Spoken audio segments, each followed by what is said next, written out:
அதை ரசித்து ரசித்து என்ன மனுஷன் அவர். சீசரை பெற்றதாயும் சிறப்புற பெற்றாள், காமராசரை பெற்றதாயும் நாட்டிற்கே பெற்றாள், அங்கு நாசரை பெற்றதாயும் நலமுற பெற்றாள், என்னை ஆசையாய் பெற்ற தாயோ அழுவதற்கென்றே பெற்றாள். ரொம்ப திரைப்படத்துக்கு அதுதான் எனக்கு சாதனை.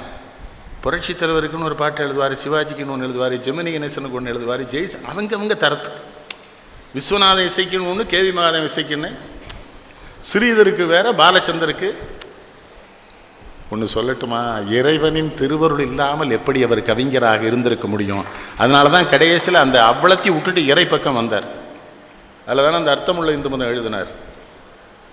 அதில் தானே உங்கள் பாலமணிகண்டனுக்கு ரொம்ப அவர் மேலே, எங்கள் உசிலம்பட்டி தேவருக்கு ரொம்ப பிரியம் கண்ணதாசன் மேலே. என்கிட்ட தினமணி வைத்தியநாத ஒரு தடவை தினமணியில் எழுதினார், ஐயாட்ட ஒரு சங்கடம், எல்லாரையும் ஜாதி சொல்லித்தான் கூப்பிடுவாருன்னு. அப்போ ஒரு தடவை, ஏன் ஐயரை உனக்கு என்ன வருத்தம்? இல்லை நீங்கள் எல்லாருமே அப்படி தானே கூப்பிடுறீங்கன்னாரு. அப்போ சொன்னேன், அந்த காலத்தில் எல்லோரும் ஜாதி பேரை வெளியில் போட்டிருந்தான், இப்போ எடுத்துகிட்டு எல்லா பயிலும் மனசுக்குள்ளே வச்சுருக்கான், அதுக்கு தாண்டா கூப்பிட்றேன். அதை ஒவ்வொருத்தனையும் ஏன்ட்டே வந்து கேட்குறானே, நீங்கள் நம்மளாங்கிறானே. என்னது நீங்கள் நம்மளாங்கிறான்? நம்மள்னா என்னது கேட்குறேன். அதுக்கு யாரை பயன்படுத்துகிறான்? பசும் பொன்னாங்கிறான், தேவரான்னு கேட்குறான். காமராஜரா? ஜாதிகளுக்கு அப்பாற்பட்டு இந்த நாட்டின் விடுதலைக்கு பாடுபட்ட நல்ல தலைவர்களை கூட ஜாதி அடையாளமாக்கிட்டான். இன்னைக்கு என்ன உண்டா இல்லையா ரவி? எங்கால் பூரா வாவுசி படத்தை போட்டு கல்யாண கேந்த அடிச்சுட்டு வரான். நான் கேட்பேன், இந்த ஆள் யார் உனக்குமே? நம்மாளுமா செருப்பு பிஞ்சிரும். அந்த ஆள் சோத்துக்கு இல்லாமல் செத்தான், ஒரு ஜாதிக்கார பையில அப்போ உதவலை. இப்போ என்னடா ஜாதி? விருதுநகர் மண் தானே காமராஜரை தோற்கடித்தது. பிறகு என்ன, விருதுநகரிலே பிறந்தவர்கள் காமராஜர் எனக்கு சொந்தம் என்று சொல்லுகிற தகுதியை என்றைக்கு அவரை அவர்கள் தோற்கடித்தார்களோ அன்றைக்கு அவர்களுக்கு போயிடுச்சு அந்த உரிமை. எவ்வளவு பெரிய தலைவனை தோற்று. நாடொன்றே நாடி நின்ற நாடாரை நாடி நின்றேன் பார் கண்ணதாசன். நாடொன்றே நாடி நின்ற நாடாரை. நல்ல வேளை காமராஜுக்கெல்லாம் பிள்ளை இல்லை, கல்யாணம் இல்லை, தப்பிச்சிட்டார். பிறந்திருந்தான்னா எம்ஜிஆருக்கு பிள்ளை இல்லை, எம்ஜிஆருக்கு பிள்ளை இல்லை, அது நல்லதாக போச்சே. வாரியார் சாமிகளுக்கு பிள்ளை கிடையாது. ஒரு தடவை வீட்டில் சாப்பிட்டு போயிட்டேன், ஏன் சாமி உங்களுக்கு குழந்தை இல்லைன்னு. நான் போன ஜென்மத்தில் கடனே வாங்கலைன்ட்டார். கடன் வாங்குறோம் பூரா பிள்ளையா? அவர் வாரியார் சாமியினுடைய நினப்பு. ஆனால் அவரை காப்பாற்றினது சின்னப்பத்தவர் மட்டும்தான். அதான் கம்பனுக்கு ஒரு சடையப்ப வள்ளல், இந்த கண்ணதாசனுக்கு ஒரு சின்னப்ப வள்ளல். எந்த வீடு ஏலத்துக்கு வருதுன்னே அவருக்கு தெரியாது. அவரை மாதிரி சம்பாதிச்சவனும் கிடையாது. எனக்கு தெரிந்து ஒரு திரைப்படத்துறையில் ஒரு கவிஞன் வீட்டு வாசலிலே தயாரிப்பாளருடைய மகிழுந்துகள் காத்து கிடந்தது அவர் வீட்டில் மட்டும்தான். ஏவிஎம் கார், எல்லா காரும் நிற்கும். என்ன மகிழ்ச்சி எனக்கு அந்த எழுதுகிற முறை. தேவர் படம் போலீஸ்காரன் மகள் எழுத வந்துட்டார். அனுமந்தராவ் தபலா, விஸ்வநாதன் ஆர்மணத்தோட ஒரு திண்டு போட்டிருப்பாங்க. இவருக்கு வந்து சாஞ்சிக்கிடுவார். என்ன ஸ்ரீதர், அவனுக்கு என்ன வேணும் அப்படிங்கிறார். ஸ்ரீதர் சொல்கிறாரு, அவங்க களவு மனம் பண்ணிக்கிறாங்க அந்த போலீஸ்கார மகனும் அந்த பணக்கார பையனும் பிள்ளையார் கோயிலில். என்ன பண்ண ஸ்ரீதர்? மண் மலர் மட்டை எல்லாம் எழுதியாச்சு அப்படிங்கிறார். திரும்ப அப்படியே ஏதோ கேட்கும்போது விஸ்வநாதன் அப்படியே ஆர்மணியத்தில் கை வைக்கிறார். பொன்னன் பேன் சிறு பூவென் பேன் எந்தனரு கண்ணன் பேன் வேறு, அது பாட்டுக்கு வருது. பஞ்சவர்ணாசனம் எழுதிட்டே இருக்கிறார். என்னது, என்னை நீ அறிவா, இவனை நாம் அறிவோம், நம்மை நாம் அறிவோம் வேறு. அவர்பாடு ஒரு 10 சரணம். பின்னாலே போகிறேன் தேவர் படம். யாருக்கு? தலைவருக்கு, புரட்சி தலைவருக்கு. அங்கே வேற, தொட்டுவிட தொட்டுவிட தொடரும், கைப்பட்டுவிட பட்டுவிட மலரும், பக்கமர பக்கமர மயங்கும், உடன் வெட்கம் வந்து தயங்க, பெண் பார்க்க சென்ற போது தலை மண் பார்க்க நின்ற மாது தென் பாண்டி சேலை குலுங்க, என்னை சேர்ந்தாலே கண்கள் மயங்க, முத்தான கண்ணி நகையும் முதுராத காதல் கதையும் அத்தான் என்ற அந்த மயக்கத்தில் நான் ஒரு மேடையில் சொன்னேன், நான் உங்களை ரொம்ப காதலிக்கிறேன், நான் ஒரு பெண்ணாக இருந்தால் நான் உங்களை கல்யாணம் பண்ணிக்குவேன், ஆனால் கருப்பு நிற பெண்கள் உங்களுக்கு பிடிக்குமோ பிடிக்காதோன்னு. இந்த சண்டாளம் பதில் சொல்கிற போது சொல்கிறாரு, பெண்களில் நான் நிறம் பார்ப்பதில்லை.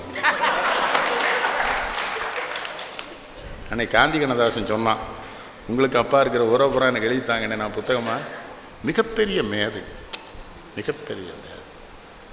சாஸ்திரி இந்த நாடே கேலி பண்ணிச்சலா குள்ளமாக இருக்கிறாருன்னு. பாகிஸ்தான் போரில் வெற்றி அடைஞ்சார்ல சாஸ்திரி, சென்னைக்கு வருகிறார். தமிழ்நாடு காங்கிரஸ் சத்தியமூர்த்தி பவனுக்கு வர்றார். இவர் என்ன எழுதினார் தெரியுமா? நாலடி எனவே நகைத்த சூரனை வேலடி அடித்த வேலவா வருக. முருகப்பெருமானி சூரபத்மனையும் சேர்த்து பாகிஸ்தான சூரபத்மனாக்குறாரு, சாஸ்திரிய முருகன் ஆக்குறாரு. நாலடி எனவே நகைத்த சூரனை வேலடி அடித்த வேலவா வருக, கற்றூன் பிளந்த சிற்றுளி வருக. இது மொழிபெயர்த்து சொல்லிட்டே இருக்காங்க சாஸ்திரிக்கு. அவர் எந்திரிச்சு வந்து இவர் அப்படியே, இவர் நல்ல உயரம் ஆஜானுபாவா பாரு. கவிஞர் ரொம்ப அநேகமாக கவிஞர் மாதிரி அவருடைய 13 பிள்ளைகள் அவரை மாதிரி இருக்கிறது விசாலினி மட்டும்தான். அதே நிறம், அதே உயரம், அதே மாறுகன்னு அவரை மாதிரி எழுதுது அந்த பொண்ணு, ரொம்ப நல்லா எழுதுது. அதான் நான் ஒரு தடவை கேட்டேன், இது 13 தானே விசாலினின்னு. ஆமான்னாரு. இது உறுதி தானேன்னு. கேள்வி பண்ணுறீங்களா? இல்லை கேட்குறேன்னு. இந்த கடைசி பிள்ளை எங்கள் ஊரில் வேறு மாதிரி சொல்லுவாங்கன்னு. உடனே ரசனையாக கேட்பார், என்ன சொல்லுவாங்கன்னு? வலிச்சு விட்ட தோசைன்னு சொல்லுவாங்கன்னு. இது அது விசாலினி இப்போ பார்த்தாலும் சொல்லும். அப்பா நீங்கள் சொன்னீங்களா என்ன? இது உங்கள் ஒப்பட்டெல்லாம் சொன்ன மட்டும் சொல்லலையே. அவருடைய குழந்தையே ஒரு பையன் அவர்கிட்ட வந்து புஸ்தகம் வேணும்னு கேட்டுட்டு இருக்கான். இவருக்கு அவன் தான் குழந்தைன்னே தெரியல. நிறைய பேருக்கு வாங்கி கொடுத்தாச்சு, இனிமேல் முடியாதுங்கிறாரு. அவன் சொல்ல, ஓ உன் மகன் யான்னாக்குறான். அப்போ தான் என்கிட்ட சொல்கிறாரு, எண்ணிக்கை தெரியாமல் குழந்தை பெற்று விட்டு எவன் குழந்தை என்றே எனக்கு தெரியவில்லை என்ன. அவன் பாட்டுக்கு வந்து கேட்டுக்கிட்டு இருக்கான். நிறைய வாங்கி கொடுத்தாச்சுங்கிறாரு இவர். அவன் உங்கள் பிள்ளை தான் பண்ணா அப்படின்னு. அது மனோரமாச்சு ஒரு தடவை சொல்லிச்சு. நல்ல வேலைன்னு எல்லாமே 1 2 3ன்னு நம்பர் போட முடியுது உன் வீட்டில் என்னது கண்ணதாசன்ட்ட. எதுக்குன்னு 3A 4Aன்னு 2 பெறாமல் போனி என்னது, அது கிண்டல். எப்படி ஆள் அவர்? அவர் கூட பழகுவதே சொல்லும். அவர் மாதிரி பிறப்பின் வருவது யாதென கேட்டேன், பிறந்து பாரன இறைவன் பணித்தான். படிப்பில் வருவது யாதென கேட்டேன், படித்து பாரன இறைவன் படித்தான். அறிவின் பின்னது யாதென கேட்டேன், அறிந்து பாரன இறைவன் பணித்தான். அன்பெனப்படுவது யாதென கேட்டேன், அழித்து பாரன இறைவன் பணித்தான். பாசம் என்பது எதுவென கேட்டேன், பகிர்ந்து பாரன இறைவன் படித்தான். மனையாள் சுகமெனில் யாதென கேட்டேன், மணந்து பாரன இறைவன் படைத்தான். பிள்ளை பெறுவது யாதென கேட்டேன், பெற்றுப்பார் என்று இறைவன் பணித்தான். முதுமை என்பது யாரென கேட்டேன், முதிர்ந்து பாரன இறைவன் பணித்தான். வறுமை என்பது யாதென கேட்டேன், வாடிப்பாரன இறைவன் படைத்தான். இறப்பின் பின்னது யாதென கேட்டேன், இறந்து பாரன இறைவன் பணித்தான். இவ்வளவு சொல்லுவார். கடுத்து சொல்லுவார். இவன் உடனே ஆண்டவன்ட்ட கேட்டான், அனுபவித்தே தான் அறிவது வாழ்வனில் ஆண்டவனே நீ எந்தான் என்றேன். ஆண்டவன் அருகே நெருங்கி வந்து அனுபவம் என்பதே நான் தான் என்ன. அவர் கூட எல்லாம் வாழ கொடுத்து வச்சது நமக்கு. இந்த நல்லவர்கள் உறவு கிடைப்பதற்கே தவம் செஞ்சிருக்கும். கூடவே திரியறதுலாம் சாதாரண விஷயமா? குடி வேற. அது அவர் இந்த ஒரு கோப்பையிலே என் குடியிருப்புன்னு அவர் எல்லாம் தப்பா, அது ஒன்றும் கிடையாது. உமர் கய்யாமனுடைய பாடலை மொழிபெயர்த்து அவர் பாடினது அந்த படத்தில். அதிலே சொல்லுவாங்க, உமர் கய்யாம் பாடலின் மொழிபெயர்ப்பை கவிஞர் பாடுவார்னு. உடனே அவர் தன்னை எழுதியிருக்காரு. உமர் கய்யாம் அவர் ஒன்று போல வந்திருக்காங்க. அதுக்கு என்ன பண்ண முடியும்? உமர் கய்யாம் குடியானம் தான். அரபு நாடுகளில் உங்களுக்கு தெரியும், மன்னரோ இளவரசரோ அரச குடும்பத்தை சார்ந்த யார் வந்தாலும் தெருவில் ஒருத்தன் இருக்கக்கூடாது. ஒரு தடவை இளவரசன் வருவான், உமர் கய்யாம் நடு ரோட்டில் உட்காந்துருக்கான். அந்த காவலர்களை வெட்ட போகிறாங்க. இளவரசன் சொல்கிறான், அவன் பள்ளி தோழன் விட்டுருங்க. பக்கத்தில் போகிறான். என்ன உமர் அப்படிங்கிறான். நான் இளவரசன் தெரிகிறதாங்கிறான். உமர் கய்யாம் பதில் சொல்கிறான், அதனால்தான் நீ நிற்கிறாய், நான் உட்கார்ந்துருக்கிறேன்கிறான். அதுக்குள்ளே ஒரு செய்தி இருக்குது. பதவிகளுக்கு போனேன்னா எல்லா இடத்துலையும் உட்கார்ந்துட முடியாடா. நான் கவிஞன், தெருவில் உட்கார்ந்துருக்கேன். நீ இப்போ உன்னை இளவரசர் நில அந்த மண்பாண்ட கடையை பாருங்கிறான். இளவரசன் பார்க்குறான். அதுக்கு பேருங்கிறான் பானை, இதுக்கு பேர் செம்பு, அதுக்கு பேர் மூடி. ஒவ்வொன்றா சொல்லிட்டு இருந்தோம். உமர் கய்யாம் சொல்லியிருக்கான், எல்லாம் மண் அப்படின்னு. நீ இளவரசனம் அல்ல, நான் நம்ம எல்லாரும் மண் தானே.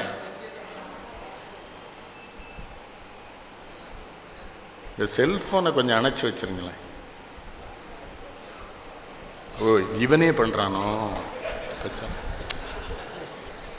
பாட்டுக்கு கோவத்தில் மைக்கை உருவி விட்டுறக்கூடாது. அது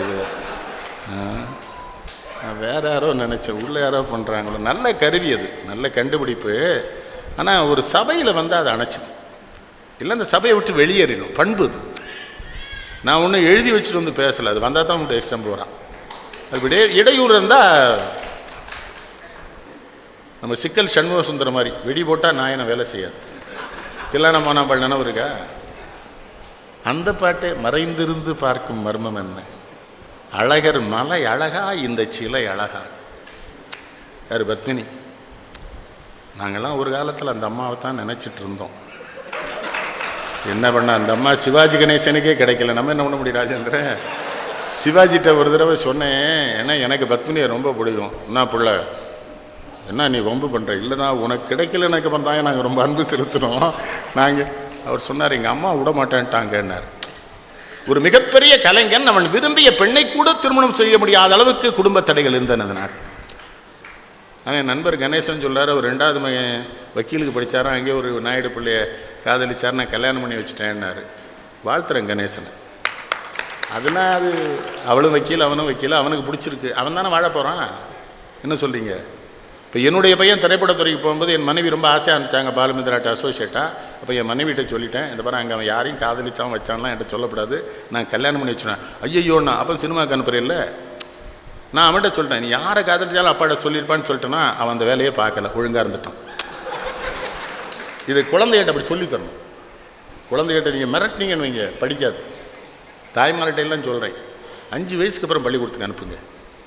என்ன பாவம் செய்து உங்கள் வயிற்றில் பிறந்ததோ அதெல்லாம் சண்டாளங்களா. 3 வயசுலேயே அதை ஒரு ரிக்ஷாவில் தூக்கி போட்டு அதுக்கு ஒரு டை கட்டி ட்ராயரு பூட்ஸு. அந்த பிள்ளை சொல்லுது, எங்கள் தாத்தா ராமசாமி படையாச்சு ஒத்த வேட்டியோடு தானே அலைஞ்சான், எனக்கு எதுக்கு இத்தனை கட்டி விட்றேங்குது. அது திரும்பி சாயங்காலம் வரும்போது பூட்ஸு கழுத்தில் தொங்குது, டை கையில் இருக்குது, அது டன்னு வருது. என்னான்னு கேட்டால், இந்த நாட்டு தட்பவெட்ப நிலைக்கு ஏற்ற உடையாக எனக்கு தந்திருக்கிற. பிள்ளைகள் மேலே அவருக்கு என்ன பாசம். காதலுக்கெல்லாம் அவர் எழுதின மாதிரிலாம் பாட்டு பையன் அவன் எழுதுனான். நான் பேச நினைப்பதெல்லாம் நீ பேச வேண்டும், ஒன்று போதுமே, நாளோடும் பொழுதோடும் உறவாக வேண்டும், நான் காணும் உலகங்கள் நீ காண வேண்டும். அடுத்து ஒரு செய்தி பாருங்க, நீ காணும் பொருள் யாவும் நானாக வேண்டும். அதான் பெண்.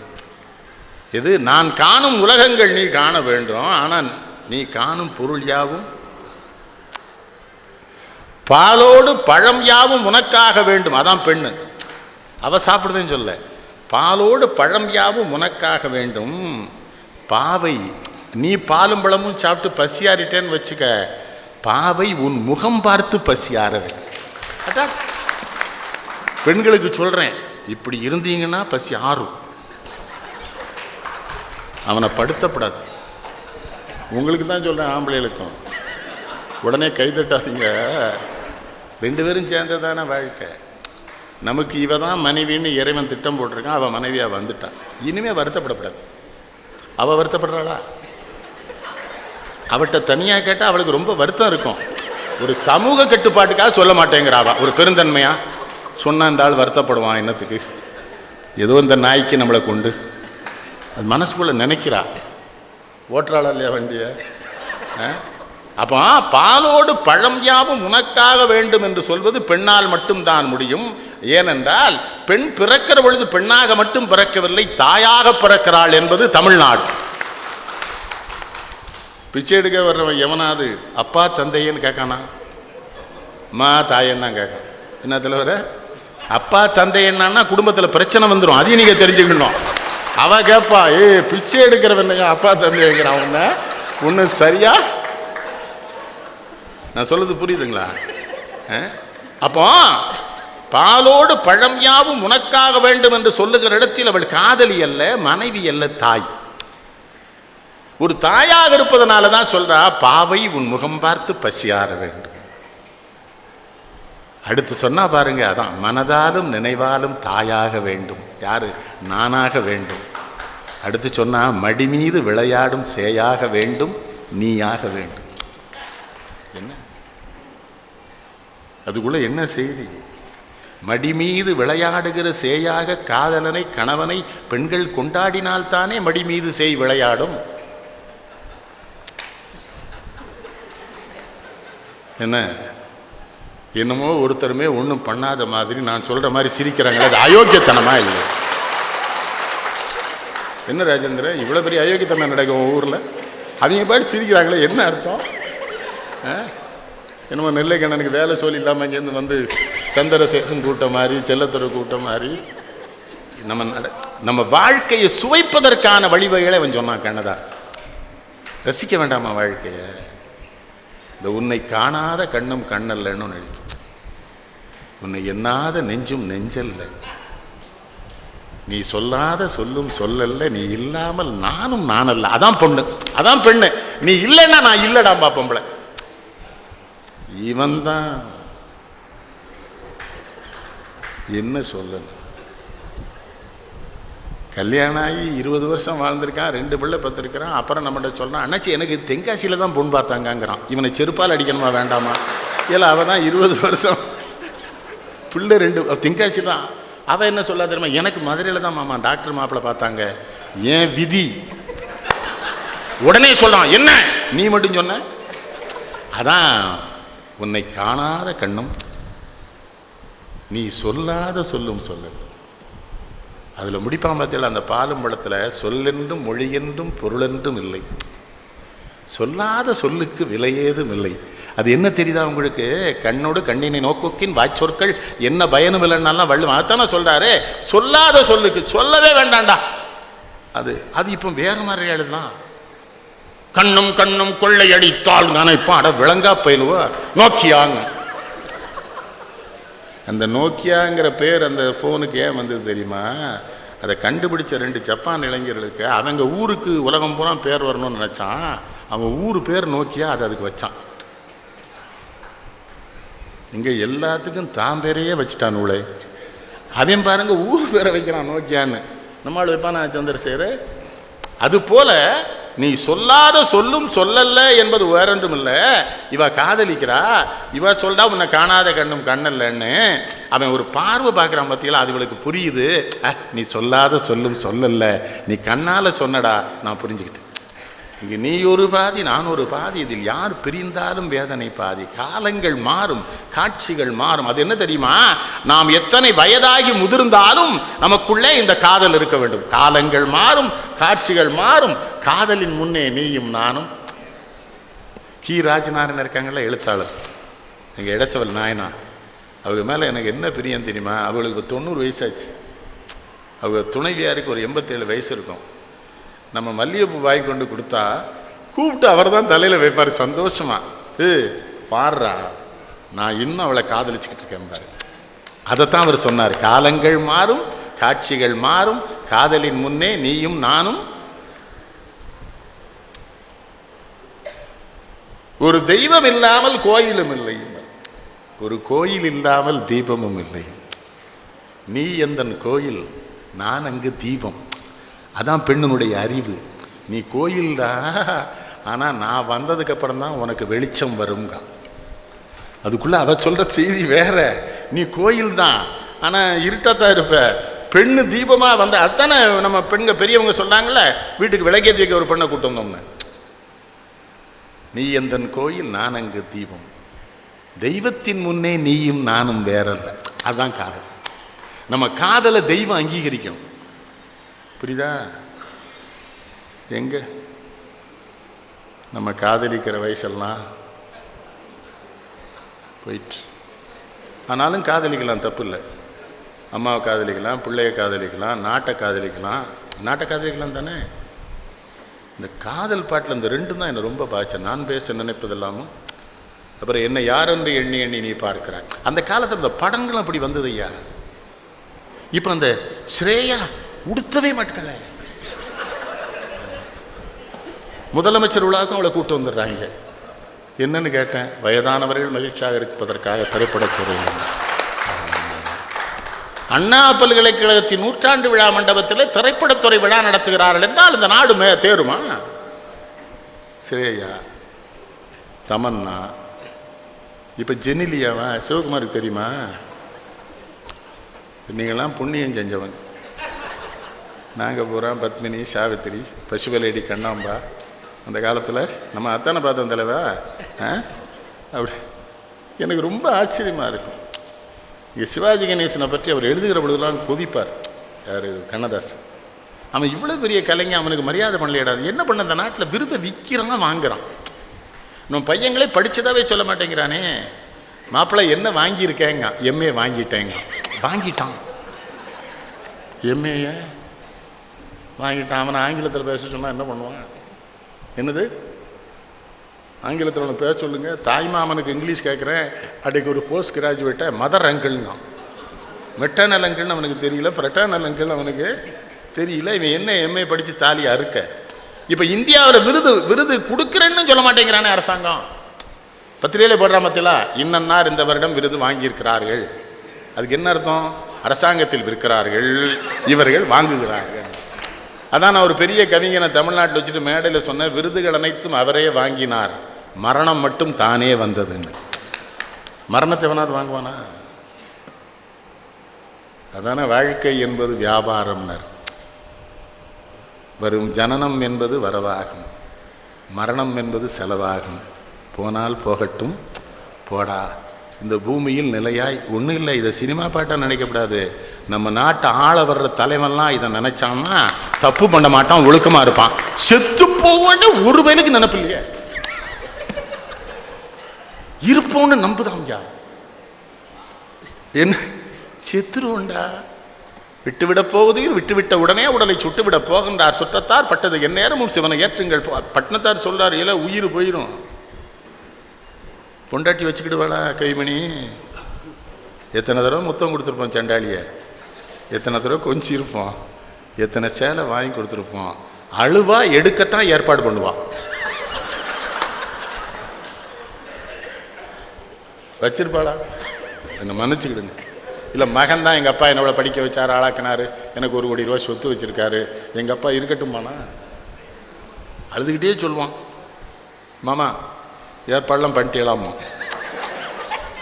இல்லை இன்னொரு கேடு, 2 கோடி ரூபா சொத்து சேர்த்து வச்சுருக்கான் அந்த கவுண்டன்.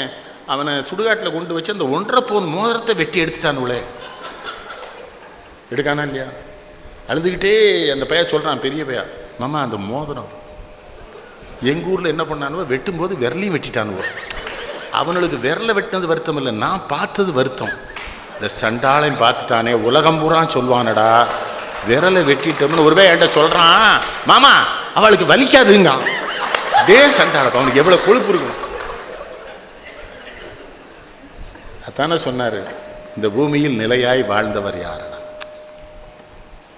வந்தது தெரியும், போவது எங்கே வாசல் நமக்கே தெரியாது. அடுத்து சொன்னா பாருங்க, அதான் அறிங்க, வந்தவரெல்லாம் தங்கிவிட்டால் இந்த மண்ணில் நமக்கே இடம் ஏது.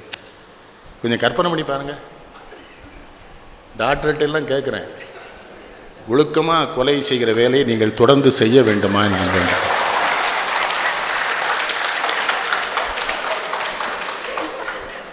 ரெண்டு சின்ன பிள்ளைகள் ரசிப்பாங்க, அதுக்கு தான் சொல்கிறேன். அவங்க என்ன மேலே வருத்தமாக பட போகிறாங்க? அவங்களால என்ன பண்ண முடியும்? எவனோ மருந்து கண்டுபிடிக்கிறான், அவன் லிட்ரேச்சர் கொடுத்துறான். அது பேர் லிட்ரேச்சர் தானே doctor? They are calling it as literature இல்லையா? நீங்கள் இலக்கியம் நினைக்கிங்க, மருந்தை பற்றி எழுதி கொடுக்குறான் பாருங்கள், அதையும் லிட்ரேச்சர் தான் சொல்கிறான். இவங்க என்ன பண்ணுறாங்க, நல்ல கவனிங்க. எனக்கு மருத்துவரடி வழக்கறிஞர்களும் ரொம்ப பிடிக்கும். ஒருத்தர் பார்த்தோன்னே கேட்பாங்க தெரியுமா, ப்ராக்டிஸ் எப்படி இருக்குன்னு கேட்பாங்க. என்னது